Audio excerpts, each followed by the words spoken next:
श्रीमद् भागवत गीता सार अध्याय ऑन।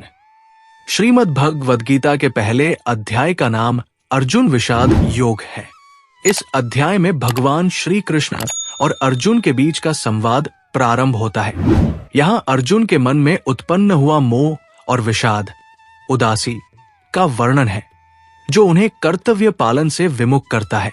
इस अध्याय के माध्यम से गीता के मूल संदेश की शुरुआत होती है, जहां अर्जुन अपने कर्म, धर्म और जीवन के उद्देश्य पर विचार करता है। हाय फ्रेंड्स, मेरा चैनल में आपको स्वागत करता हूं। मेरा चैनल कृष्णा हेल्प वॉइस को सब्सक्राइब और वीडियो को लाइक जरूर कर देना।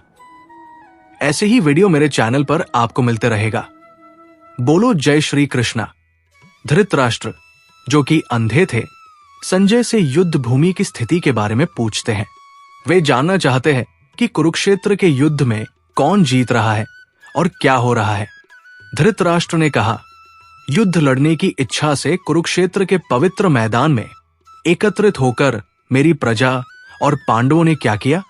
हे संजय, संजय ने कहा, युद्ध के लिए तैयार पांडव सेना को देखकर राजा दुर्योधन अपने गुरु के पास गए और ये शब्द बोले, हे गुरु, आपके प्रतिभाशाली शिष्य द्रुपद के पुत्र पांडु के पुत्रों की विशाल सेना को देखो।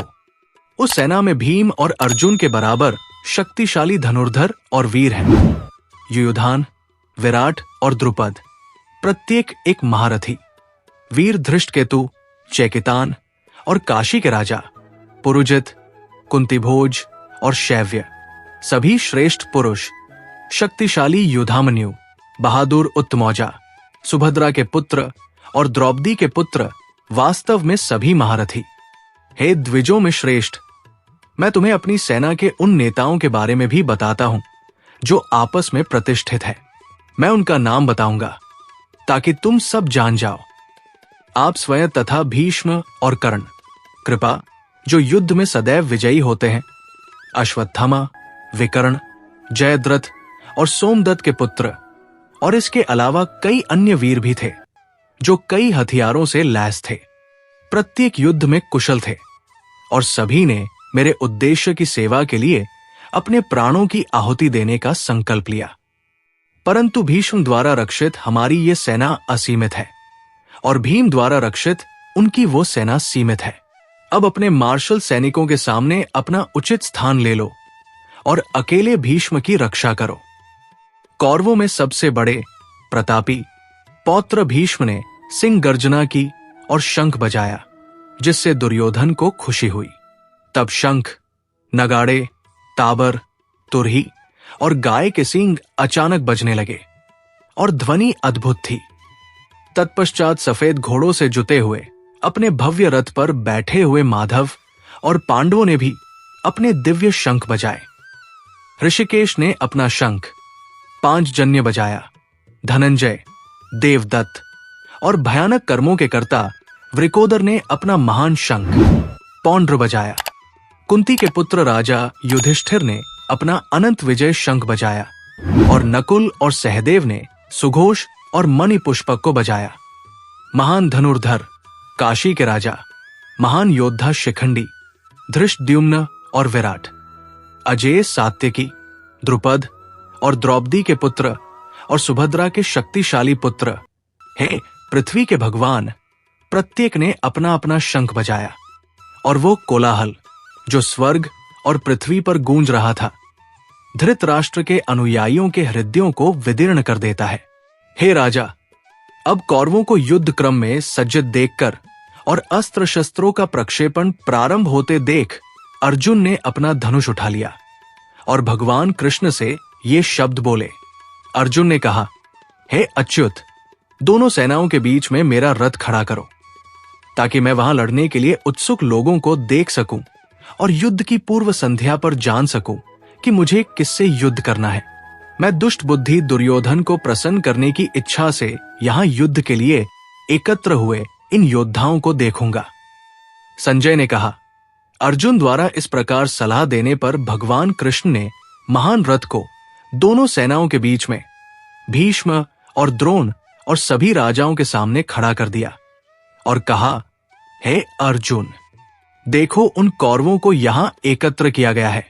वहां अर्जुन ने दोनों सेनाओं में पिता, दादा, गुरु, चाचा, भाई, पुत्र, पौत्र, साथी, श्वसुर और मित्रों को देखा।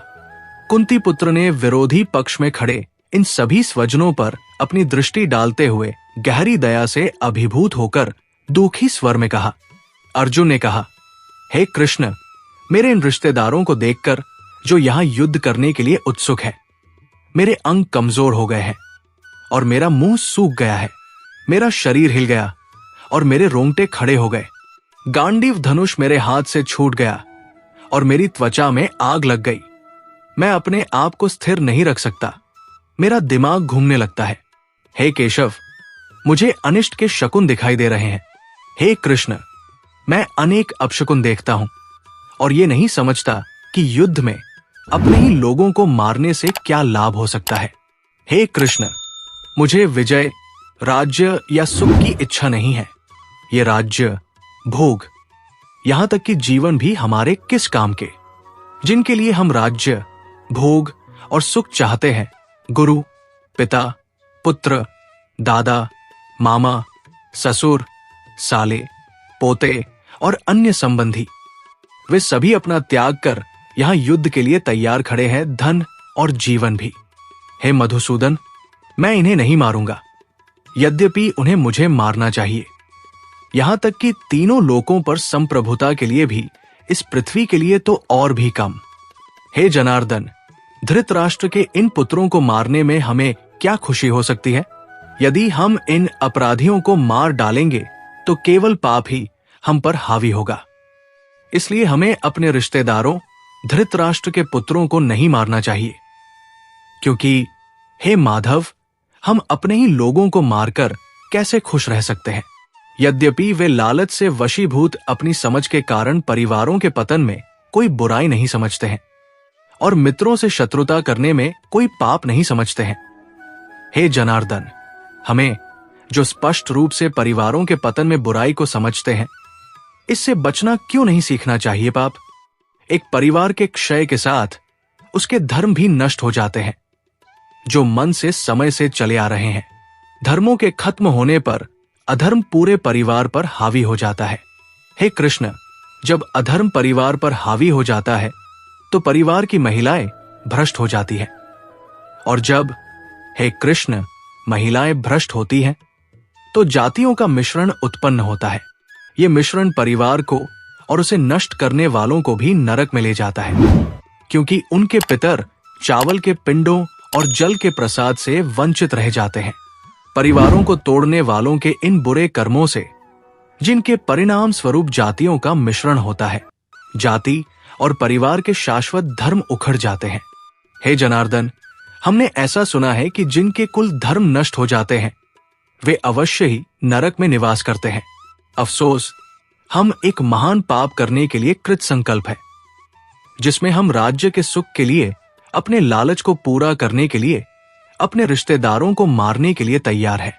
मेरे लिए यह कहीं बेहतर होगा कि धृतराष्ट्र के पुत्र हाथ में हथियार लेकर मुझे निहत्थे और प्रतिरोध न करने वाले युद्ध में मार डालें। संजय ने कहा।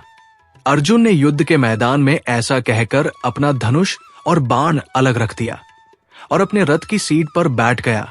उसका मन दुख से भर गया। तो फ्रेंड्स, श्रीमद् भागवत गीता सार पार्ट 2 को देखने के लिए मेरे चैनल कृष्णा हेल्प वॉइस को सब्सक्राइब और वीडियो को लाइक, कमेंट, शेयर जरूर कर देना। जय श्री कृष्णा।